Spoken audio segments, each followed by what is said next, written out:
প্ৰথমটো ছোৱালী যি বিহু হুঁচৰি দল কি ক'ব আপুনি হয় নমস্কাৰ পোনপ্ৰথমে মই নিউজ লাইভক মই ধন্যবাদ জনাইছোঁ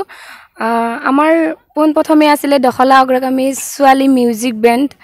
আছিলে এতিয়া আন এটা ৰূপত মানে আমি আৰু সাজি গাছি ওলাইছোঁ নতুন ৰূপত দখলা অগ্ৰগামী ছোৱালী হুঁচৰি দল এতিয়া আমাক এইটো বিচাৰিলেও পাব আৰু মানে বহুতখিনি ভালে লাগিছে যে নিশ্চয়কৈ ক'ব লাগিব এই ছোৱালীৰ যি বেণ্ড পাৰ্টি আছে এই বেণ্ড পাৰ্টিৰ পিছত এইবাৰ পুনৰ তেওঁলোকে ছোৱালীৰ বিহু হুঁচৰি তেওঁলোকে গঠন কৰিছে আৰু ইয়াৰ নেতৃত্ব দিছে হৰমোহন দাস মই তেওঁৰ সৈতে কথা পাতিম হয় এইটো কেনেকৈ সম্ভৱ হৈছে যে প্ৰথমতে আপুনি বেণ্ড পাৰ্টি অসমৰ প্ৰথমটো ছোৱালীৰ বা মহিলাৰ বেণ্ড পাৰ্টি দল তাৰপিছত আকৌ দক্ষিণ কামৰূপৰ একমাত্ৰ ছোৱালীৰ বিহু হুঁচৰি দল কি ক'ব আপুনি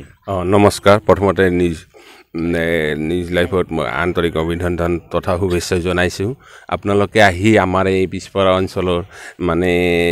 এটা আমি বস্তু নতুন বস্তু দি আছোঁ গতিকে আপোনালোকে নিশ্চয় সহযোগিতা কৰাৰ কাৰণে আমাৰ ধন্যবাদ ভাল লাগিছে আৰু গতিকে আমি দলটো আজি